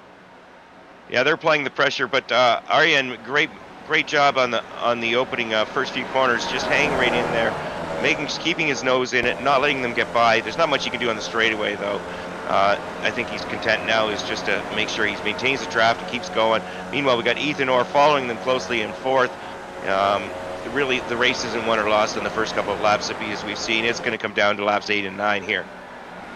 Well, certainly that is very true words, but don't get me wrong, I've never really been one for holding back too much, certainly not in a Formula Vee. I want to capitalize and move my way through the grid as much as possible, because if you don't keep moving forward, are you going to end up moving backward? Are you going to end up getting taken out by just slowing down too much, by just holding back? It really is a fight to survive, a battle for the championship with a real-world test session on the line. Etienne Boucher, he's got that slam dunk, but what about second and third? Ian Pagadala is going to be very keen to capitalize on that, as Etienne Boucher is there in the mix with him as well. The two team drivers really capitalizing on that, and Ethan Orr and Xavier Martin are currently there in that lead pack with Ricardo Zelaya starting to drop back a little bit with 0.4 of a second behind. Yeah, it's important for Ricardo to maintain his position and try and close that gap a little bit. Otherwise, once you get out of draft range, you're never going to catch these guys. So meanwhile, we've got Xavier Martin just keeping an eye on what's going on ahead of him. He's sitting 5th. We got 2 wide going in through Moss Corner, and this could get real interesting, Sippy. Everybody seems to calm down a little bit, and everybody getting through cleanly, but man, are they tight leading out and exiting, and wow, what an exit from Ariane Pagadella. He just has nowhere to go, though. Well, I got a feeling these guys are going to do a freeway train, and oh, it nearly comes unstuck there for Etienne Boucher, but I don't know why they're doing it, because it's not actually faster, and I got a feeling it's going to be grass to pass, ladies and gentlemen, and he's boxed in. Pagadala has absolutely nowhere to go. A little bit of wheel contact there with Etienne Boucher, and Xavier Martin slingshot himself down on the outside, ladies and gentlemen, as they're going 4, maybe 5 wide in places. Maybe I'm getting a little bit carried away. Pagadala looking to go on the inside. That's Xavier Martin right behind, almost contact there, and the teammates have been split up as Ian Pagadala slingshots into second. Oh my goodness, we've still got 7 more laps to go, Zippy. My heart can't take it. This is fabulous. Meanwhile, we got Ethan Orr hanging in there tight. He's sitting there in 4th place, just biding his time, trying to make a move. Right behind him, we got Xavier Martin. He's all over him. These guys are nose to tail. I mean, we see all the cars right there. This is fantastic. This is how close these guys are racing as they head around turn 2, and that was intended. That was definitely contact, and Etienne Boucher goes into the wall. Ian Pagadala, he's been ricocheted off as well. Absolutely terrible news. You can see Etienne Boucher trying to get it back up off the track, but absolutely fantastic result there for George Griffiths. All he's got to do is hang on. That may indeed cost him the championship. Even Orr is now going to be primed and ready. He has an advantage over the number 12 car of Pagadala. Xavier Martin looking to capitalize as well. All of these drivers fighting for that chance of an F1200 testing session. Yeah, that's rather unfortunate, but you know, and when you're racing that close, it's just a matter of time. I mean, the drivers here are all really good, but we're talking millimeters of distance, and it was bound to happen, Sippy, unfortunately. But we are going to take a quick look at that replay here in just a second here, ladies and gentlemen, but definitely not what we wanted to see happen. Incredible action. We'll just let these guys get, I'd say get sorted out. They're going to be going at it the entire time, but it looks like they've gone 3 wide, maybe, yep, 3 wide again, ladies and gentlemen. And this time, Ethan Orr's on the outside. Xavier Martins took the lead, and I believe on the inside is George Griffiths, currently resting in 2nd place. Yeah, George has had a great night all night, and he's just biding his time. He's sitting there, just staying in the lead pack, trying to keep that 1st position. Ethan Orr trying to go way around the outside, and he's sitting back in 3rd. Look at these guys. We have 5 cars, nose to tail. It's anybody's race, Sippy. Well, it is indeed anybody's race. Let's take a look and see exactly what happened to Etienne Boucher. You see Ian Pagadala on the inside, right rear to left front. Etienne Boucher gets absolutely catapulted off, locks his brakes. Good job stopping the car. Thankfully, he did. Backs it up straight away. Great sportsmanship. Pagadala goes by. Definitely an unfortunate event, but definitely an avoidable one, but I think that's just the spirit of close racing. I think Pagadala is the one that's going to suffer more, as Etienne Boucher, I think, has got, yeah, he's gone to the pits, took that fast repair, and he's now going to be back out, albeit at quite a deficit, but definitely terrible news for Pagadala. He's about 5.2 seconds back off of Cartini. Yeah, that's certainly going to hurt him in his battle to try and get 2nd overall. I think that may leapfrog Ethan Orr up, if I'm not mistaken, but we're not the official scorers here, Sippy. We're just the race callers. So here we watch Rob Wright. It's vaulted him up to 5th place. He's in draft range. Nice to see Rob getting him into the mix with the leaders here, and he's had a little bit of a tough night here and there. So, man, he's just biding his time. He's closing up, making the draft, trying to pick the lane where it's going to be fastest, and 5 cars still. Well, I believe something has happened again to Chris Marion and Eugene Cartini. Eugene Cartini has indeed jumped to the pits, so good news for Ian Pagadala. That's going to get him a couple more points there, and he's now about 4.4 seconds behind Michael Lenter, so he's definitely got some work to do. On the last lap, actually, Pagadala was indeed about 8 seconds slower, so he's obviously not done another lap since having that incident, so certainly going to be interesting to see how that shapes up, ladies and gentlemen. But keep an eye on the top speeds as well, about 102 mile an hour right now. Yeah, it may have some damage that's affecting his top end, but George Griffiths doing a fantastic job tonight. He doesn't have his teammate with him again this race, and let's see what he's got for the masses trying to follow behind. We got Xavier Martin followed by Ethan Orr, Ricardo Zelaya right there, and then Rob Wright. We got the 5-car train, and everybody's battling real hard. We're definitely trying to carry as much momentum as you can. As you can see, a face full of mirror, ladies and gentlemen. Well, I say a mirror full of car even. As you see, Ethan Orr doing everything he can. He's applying all of the pressure to the back of Xavier Martin. Now, don't get me wrong, you've always got to wonder, is Xavier Martin, have these guys managed to make some friends in the inside? As Rob Wright looked like he was trying to make a move up on the inside there, so they head into Moss Corner. Kind of backed at it at this point. Certainly, I think for me, I'd be trying to focus on getting as clean an exit as I can out of Moss Corner and get all the work done going down the Andretti Straight. Yeah, that's just the damn car of Rob right there trying to make a move. The only way that move works is if you're a little closer. You can make a move to going through Moss. You can get the better exit, but not if you try and do it late like that. Oh, here we have from the right front corner of Ethan Orr. I could have sworn I just heard him lift there. And right now you see George Griffiths. And ladies and gentlemen, they're going at it again, 2 by 2. Hurrah. And certainly, this may not be the Noah's Ark, but they certainly having a little bit of a procession. But who will survive? Certainly, I don't think these Formula Vees are going to breed with each other or save humanity. But certainly some incredible action nonetheless as they're going down, starting lap 6 in just a moment of the final race for the Canadian F1200 Championship. Wow, my goodness. We got Xavier Martin up the inside, George Griffiths around the outside. Xavier taking the corner, but that sets up George for the inside coming up into Quebec corner. Just is Xavier going to cut down on him? And no, George backs out of it. Smart move by George. The outside, you do not want to be there. George Griffiths, one of the younger drivers on the grid as well. If I remember rightly, I believe he is 17, just off the top of my head. Certainly, he did look a little bit rough the other day. He actually had a picture of a much older gentleman actually representing him on that occasion, to which we all had a little bit of a giggle, ladies and gentlemen. I don't know about the guy whose picture it was, though, but don't get me wrong, these things happen, ladies and gentlemen, and certainly a good little bit of a giggle. But right now, Xavier Martin, currently the hard charger, tied actually with Michael Lenters. Michael Lenters is up 4 positions as well. And that gap, actually, keeping in mind that gap as well between Lenters and Pagadala, it was about 4.6 seconds, I believe. That gap now has come down to 2.2 seconds. Pagadala's last lap, about 1 second clean of Michael Lenters. Man, Zippy Matthews on fire tonight, Zippy. Meanwhile, we've got Xavier Martin on the outside. George Griffiths going to have the inside. Ethan Orr right behind. Ricardo Zelaya just, oh my goodness, they're just 3 wide, Zippy.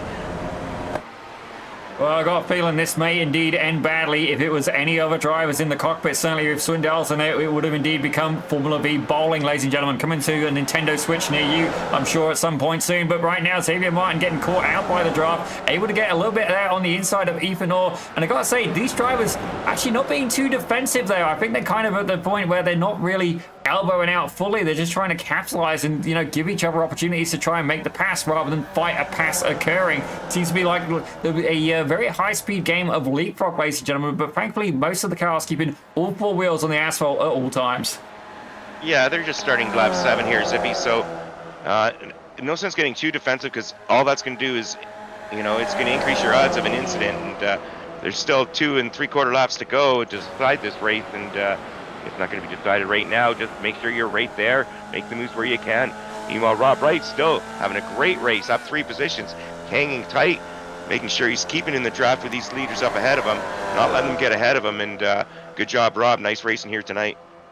Yeah, he's definitely got to make sure he stays in that draft, and I think he's staying back almost intentionally at this point. He knows these guys are fighting as Zelaya gets a move done on Griffiths on the inside, but not for very long as Griffiths able to go by. But he's gone a little bit wide there. That's going to definitely affect his exit speed, and that puts Zelaya in a very good position, as to Xavier Martin and Ethan Orr. All of these guys are going to be able to capitalize on that, and it becomes a battle for the real estate, not from front to back, but from left to right, ladies and gentlemen. Ethan Orr, the field blocked ahead of him. Nothing he can do except hold on for dear life.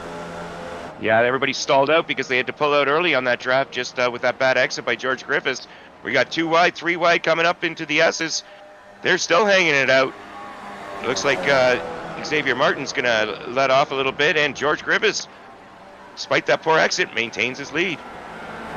Yeah, Griffiths really has been a force to reckon with. Don't get me wrong, he's had his teammate helping him as well, and I'm sure these guys have been practicing outside of the session as well. Certainly, they were having a little bit of fun in the practice session before we went live for the show, but certainly, you know what, I think having a teammate has definitely been beneficial. Certainly, Richard, we'll have to think about that when we enter next year, ladies and gentlemen, and don't get me wrong, it's going to be all on skill, as that was definitely contact there. You see Griffiths getting a little bit of a twitch there, able to hold on to it, and I believe that was from Ricardo Zelaya, who gave him a little bit of a nudge there as he went through turn just before turn 2. Yeah, it looked like he may have just brushed him slightly, but no harm, no foul. Still nose to tail, 5 cars. We're down to like, what, a lap and a half left, Zippy? This is insane. Who's going to win it? Nobody knows. George Griffiths wants it. Ricardo Zelaya wants it. Xavier Martin wants it. Only one can get it. Let's see what happens. Well, we are going to have a quick look when they go down the Andretti straightaway. We'll have a quick look at those points again, ladies and gentlemen, and just see where they were sat before we went into this round. Well, this evening, ladies and gentlemen, for the finale at Canadian Tire Motorsport Park, let's take another quick look and see who's really in the battle right now. So Ethan Orr and Xavier Martin, they had about 18 points between them, so very much they're still in it. If I have a look there for Ricardo Zelaya, He's quite considerably far down, so he's not really in it at this point. Rob Wright as well. He's kind of really not in it at this point as well. So I think Ethan Orr and Xavier Martin could indeed the grass be the here, fight. Zippy, while you're... Oh, my goodness. This is craziness. Yeah, Using the grass. We got Xavier Martin up the inside. What a move. I think he had 3 wheels on the grass there, Zippy. Oh, let's double check there for sure. I feel bad getting a replay, but we're going to go on board with him. Certainly, he is not afraid. Yep, that may indeed be 4 wheels. Absolutely baller move from Xavier Martin. I don't know if it's legit, but certainly I enjoyed watching it as that is slingshot his way to the lead right now, as I believe that was the white flag.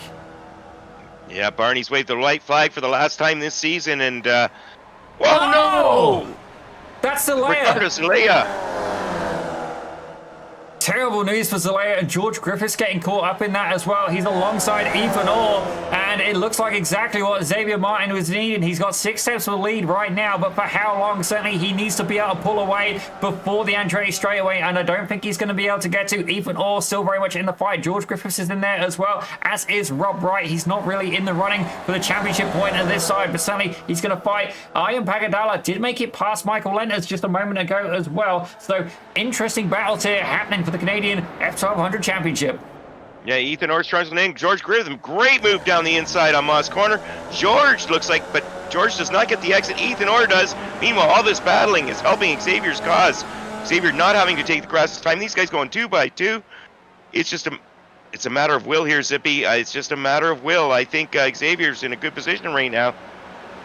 Well, you say that gap is ever closing. Look behind him, ladies and gentlemen. It was 6 tenths per second. Now it's down to just a tenth. He is going to be under attack in the final couple of corners. And you see the elbows now indeed coming out as we look at them. They're free wide. Rob Wright's in the background and nowhere to go. There is only so much real estate available on track. And George Griffiths looking to try and end the season with a win. Xavier Martin's currently in second. Ethan Orr trying to make a move. Actually, Xavier Martin trying to make a move. Can Ethan Orr capitalize it? He's going to have a good run, but it looks like George Griffiths is going to be there on the inside. Xavier Martin's gone wide and he's taken out Ethan Orr. Ladies and gentlemen, Rob Wright is going to get second. Xavier Martin, he's still currently in the grass and he's going across the line backwards, ladies and gentlemen.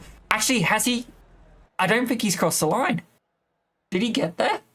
Yeah, I believe he did, Zippy. Oh, Ethan Orr absolutely ate it in that. He got flagged for a crash. Ian Pagadala was able to take 4th. Oh dear. We're going to have to watch that again. I think we do. I mean, wow. I mean, I'll be honest with you, Zippy. I've finished a race like that, sitting where Rob Wright was, and got a second, just because of something like that happening ahead of me. And yeah, Xavier Martin. Yeah, he crossed the finish line there. We see the white line on the pavement. So. Or Ethan Orr. They're wrong. He's still in 3rd gear and he's not moving. I'm not quite sure what's happening there. But definitely, like, let's take another look actually from his point of view, see what he would have seen. Not a lot.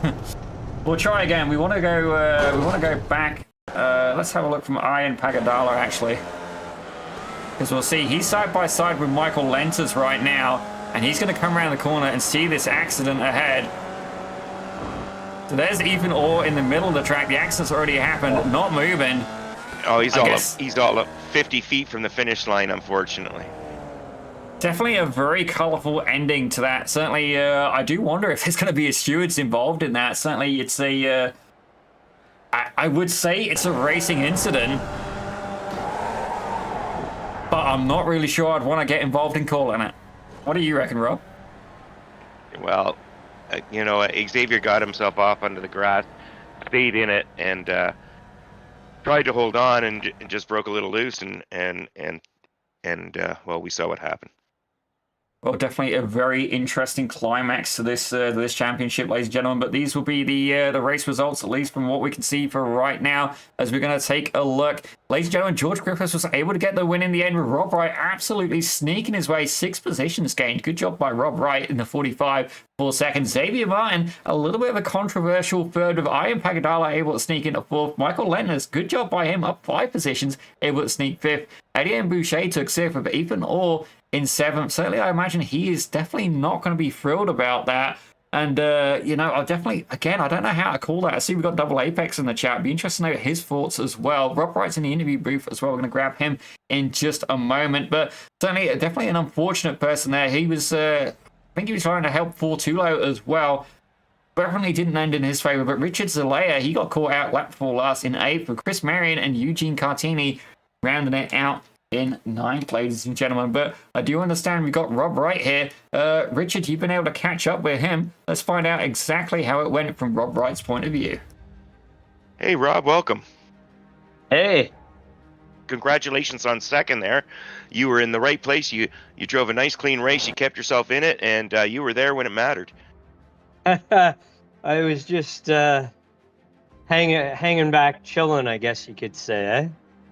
Oh, awesome. You had some struggles earlier in the night. So how did the third race? Did you have any different strategies, or what happened there? Yeah, like I had a third in the bag in the first race, but brain fade up at the top of the hill, and then the second race was just getting a little too excited on cold tires by the pit entrance. So just tried to keep it calm in the final, the final of the season. Yeah, well, you know what, Rob, you did that well. I mean, I was watching you, and I've been there at Motorsport, going into that corner in your exact position, and the exact same thing happened, and I got a second. I was cheering for you the whole time. Congratulations, son. What a way to finish the season. Thanks. It's like the little car that could. Well, I love it, Rob. We really appreciate you joining us. We really appreciate the great entertainment, great racing you showed us tonight. And anybody you'd like to thank tonight? Well, just the organizers for setting this up, like Eugene and the gang, like that. It's been a cold winter up here, and just to get together with the gang on Friday night, it's pretty awesome. Oh, that's great, Rob. We look forward. We thoroughly enjoyed watching you race this season. We hope to see you back if Eugene does this again next year. We sure hope he does, because we've enjoyed it thoroughly. Yeah, it's been great, and I guess if Charles is the champ, right? So congrats to Charles. That's a big one. Yeah, Charles won it, and we appreciate you joining us, Rob, and congratulations again on second place, and we'll chat to you soon, hopefully. Okay, great. Cheers, man. Thanks. Well, ladies and gentlemen, that indeed was Rob Wright. Now, the question is, who do we take next? I think let's take George Griffiths and Etienne Boucher at the same time, ladies and gentlemen. They've just moved. But bring them in, Rich. Bring them in. Here we go. So we actually have the team drivers in here right now, ladies and gentlemen. We're going to start off with George, ladies and gentlemen. Certainly, he had a lot to play for in this race. Tell us a little bit about what you guys did for team tactics going into the final round. Yeah, hi. We just took into the race, like, wanted to be clean as possible. Try and pull away as much as possible, which we did in the first race. So we were pretty successful doing that. Ended up finishing, like, 10 seconds ahead of the second pack. So I think the main strategy was to just try and have a clean race and finish ahead of the championship contenders that I was battling. Well, I gotta say, it did look like, Charles, this one's aimed at you. It did appear that you guys were actually bump drafting at one point. Can you tell us a little bit about that? Oh, for me, sorry, I wasn't listening. Yes, sir. All right, sorry. Yeah, we were. We practiced it because, as you may have, seen, we were trying to get George on the podium of the championship, and so we came up with this strategy, which is very well known in the world of, racing in general. So yeah, we practiced that before the race. And I tried to keep George in front as much as I could before my PC started doing weird stuff, and then in the last race, I'm not really proud of that one. Let's say I did a bad move. I squeezed him a bit too much. I thought I was able to squeeze my wheel inside of his between his wheels, and turns out I was not able to. So yeah, I apologize for that. That was very dumb on my end. But yeah, pretty happy for George and all his good results. Well, certainly, it definitely was a very controversial final round. But Charles, if I remember rightly, you do have some real-world driving experience. Why don't you tell us a little bit about that, if that is the case? Yeah, sure. I started go-karting at the age of 4, and started doing races at 8 years old in karting. I won the Quebec Championship 4 times in Briggs Junior. Then after that, I moved in road car racing in the Nissan Micra, and I actually raced around Motorsports once. It's pretty similar to iRacing, to be fair. Everything is there except for the second corner outside thing. I forgot what it's called, but the runoff. It's not grass. It's asphalt there. But yeah, and then after that we sold that car and went into the world of stock car, and we've been trying to do some good stuff there. We're not getting as lucky as we wanted to, but we'll get there. We'll get there. We're working hard on that. Well, ladies and gentlemen, with a track record like that, there's no surprises that unofficially he has indeed won the championship, and we'll get a fully subsidized test session in a real-life Formula Vee. But before we let you guys go, you knew what I meant. Before we let you guys go, we'll start with George. Is there anybody you'd like to give a shout out to? Yeah, for sure. I'd like to give a shout out to Eugene Cartini for putting on this great league once again. You guys there at Pit Road Productions for the great streams. eSports Racing Canada and Daniel Blanco for putting me and Charles together. And then Xavier Martin and Charles Etienne Boucher for being able to practice with them and leading to 2 wins tonight. Well, definitely a very good record there by George Griffiths. And Charles, how about yourself? Any shout outs you need to get out into the open? Sure thing. Yeah, I'd like to shout out you guys at Pit Road Production. It's always fun to look at the replays after with some pretty good commentary, broadcasting, whatever the word is. I'm sorry. And then yeah, thanks a lot to Eugene for putting this competition alive, because I had a lot of fun, although the last round was a bit chaotic on my end. I had a lot of fun throughout the whole season. Then I would like to give a shout out to my my sponsors in real life: PB Software Engineers, Sochtel Software, and MS Gear, Odoo, Alltrack, Saucis, Socho, and I think that sums things up. I'm pretty sure. Oh, also before I forget it, shout out to Daniel Blanco and ERC Sports for bringing me into this competition. Well, definitely, you guys have both got a lot to be proud of, and congratulations. We look forward to trying to see some footage of you guys there testing the Formula Vee. Certainly, if I can swing it, I will make my way in that direction if I can. If not, we're going to have to teach Eugene how to use a camera. So certainly, good luck with that. Maybe you guys can get some footage for me. I think I've got a little bit more confidence in you with modern technology. But again, congratulations, and we look forward to seeing you back, in future events. Cheers, boys.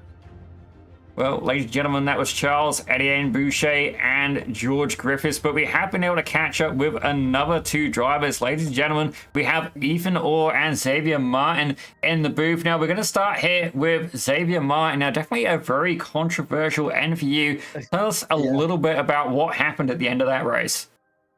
I mean, you can imagine going 3 wide last lap.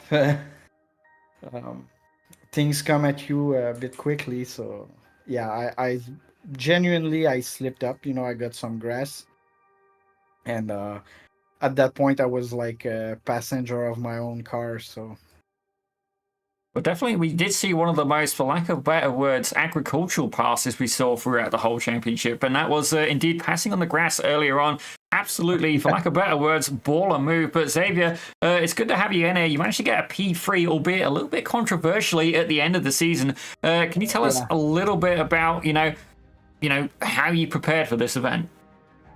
But I race the V often in official. So yeah, that's basically what I do almost all the time. And yeah, Motorsport was very interesting. It's not in the official schedule, so a bit more tricky than the rest, the tracks that we had. And yeah, Well, ladies and gentlemen, that was Xavier Martin, and definitely we got Ethan Orr here in the booth as well. Ethan, it's definitely been a very. I felt like you did not have the best of luck this evening. Certainly, 4-2. Like I believe maybe your teammate was looking for you to try and score some good results. Now, I don't know exactly how it worked out with the points, but any plans or tactics going into this final round? Yeah, well, Thor and I aren't really teammates. We're just in another league together, so we're friendly with each other. And in this track, it's all about the draft, right? So going into qualifying, it was really tricky to find who's going to work with me here, because I kind of leaned on Thor to have a draft partner in the past. It worked out for me, of course, but then we had that instant race one, so really fighting from the back for the rest. Well, I got to admit there, I do certainly sympathise for you at the end of that race. Don't get me wrong, Xavier in here. Please don't set the world on fire. Telling him how you feel about that last incident, but just from your own point of view, any hard feelings there, or was it just clean racing? Oh, I mean, there's stuff I could have done differently there too. I saw that he was off track, and once you're fully off track, there's no obligation for the guy on the inside to let you in, right? It's your responsibility to rejoin safely. But what I didn't know is that he was all out of sorts out there, right? So if I had known that, I would have, given the cars width, right? He got a worse run out of the corner anyway. My only regret is that I didn't realize I hadn't crossed the finish line yet, so I got up out of my chair and went to go blow off some steam, and I was just sitting on the track before the finish line. Everyone passed me. Oh, yeah, I put the car in reverse at the end.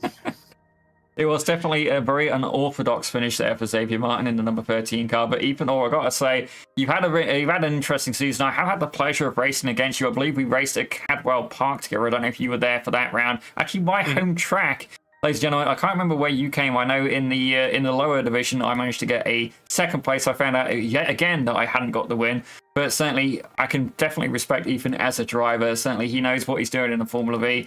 Very potent indeed. And definitely my commiserations to you. I'm not sure how it's going to work out with the championship standings. You may have indeed been able to snake away a third place. I'm not entirely sure. And we're not going to rely on Zippy Math to work that out. Certainly, that is a matter I'm not going to get into. But certainly, should you get the chance to test this Formula V, is that would be something that, really excites you? Tell us a little bit about, how you'd feel about that. Oh, yeah. I mean, that's why I'm here. So, yeah, really excited if I get the chance to do that. I've done a little bit of my own math, but I'm going to, hold my breath until the official results are announced. Well, but Ethan, by all the means, if you've done some math, it's fine. It's unofficial results. By all means, you can tell us exactly what you've worked out, because it's definitely more than I've got right now. I think I've got it, but I'm not 100% sure. So the drop rounds might mess with things. It looks like it's really close between me and you, Xavier. No, I don't. I'm out of it, honestly. I think it's gonna be Charles, Ariane, and you, top three. If we remove Thor, since I think he dropped. But yeah, I think you got it. Well, ladies and gentlemen, I do have the points up on screen from before they went into this round, and I can tell you, Ethan Orr, you were in 4th place with 524 points. Xavier Martin was in 5th place with 506. Obviously, fall too low. 622, but not able to make it out. I do think that may have indeed put him out of the running, because that would be this week as the drop round. So certainly, I don't want to be the guy to do the math, but we will wish both of you guys the best of luck. But before we let you go, Ethan, we'll start with you. Is there anybody you'd like to give a shout out to? I'd like to thank my parents watching the broadcast, and all my friends and everyone watching, of course, and the Canadian Formula Vee Association for putting this on, and you guys for doing the broadcast. Absolutely. Again, very cool, calm and collected is Ethan Orr, and I gotta say, huge respect to him for that. Certainly, I may have been watching Jimmy Broadbent earlier, and one of the bits of advice he actually clipped it is to turn off the button to enable your voice chat, ladies and gentlemen. Certainly, I've definitely needed to practice that at times. But Xavier, before we let you go, anybody you'd like to shout out as well? Yeah, absolutely. I would like to thank the guys at Passion Sim eSports, a great team. They sell sim racing products, Simagic, Conspit, so go check them out. Well, ladies and gentlemen, Xavier Martin there backing some sponsors, ladies and gentlemen, as if he just wanted to wave it a little bit more. He passes on the grass and been able to snake a third place in the final round. But you know what? I'm going to leave you guys to it for now. Thank you very much. You've been absolutely phenomenal competitors. And indeed, it's been a phenomenal series. But ladies and gentlemen, what an absolute belter it's really been. And I got to say a huge thank you to everybody involved, whether you've been a driver, whether you've been in the chat, whether you've been organizing it, and also to my comrade here, Richard Swindells, as well, for joining me in the commentary booth. But Richard, any final thoughts from yourself on this championship? Why do I get the feeling he's gone for a pee? I'm back here, Zippy. There you go. My final thoughts really are. I'd like to big shout out to Eugene for putting this on, because it gave us some thrilling racing all season long. All the drivers, close competitive racing all season long. 3 races a night, 4 different nights. I've loved it, and I think you did too. And we couldn't have asked for anything better. Oh, it really was an absolutely fantastic way to end the season. Don't get me wrong, a little bit spicy at times, but I'm going to, again, a huge shout out to everybody who took part, to everybody in the chat, to Eugene especially as well for making it so we can put this thing on. But I think that's just going to wrap it up for us for this evening. Again, a huge congratulations to Charles-Étienne Boucher as well. Certainly, we do know that he is likely the winner from every mathematical equation we've done. Don't get me wrong, not just me. It's got him checked out as the race winner and the championship winner, in fact, as well. So huge congratulations to him. But this is going to conclude the series actually for the Canadian F1200 Esports Championship. Again, absolute pleasure to have it here on Pit Road Productions. Certainly, I got a feeling that we may indeed see even more entries next year should Eugene try to put it on again. Certainly myself, I'll be looking to enter, as I believe will Mr. Swindells. But it's been an absolute pleasure, ladies and gentlemen. We're going to see you again tomorrow for the Almeida Academy. It's going to be some more open wheel action, but this time in the Formula 1600s, and they're going to be at Winton. But thank you very much for joining us, and we'll see you again tomorrow.